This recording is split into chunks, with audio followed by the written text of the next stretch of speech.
अरे घरवा में बूढ़े महतारी कैसे वो माई के, अरे कैसे वो माई के अरे दी हम बिसारी रोवतारी।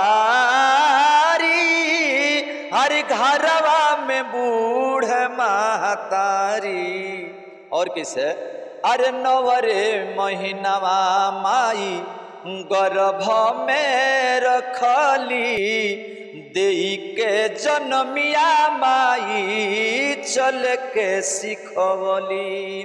नवरे महीनावा माई गर्भ में रखली देई के जन्मिया माई चल के सिखवली। ओही माई के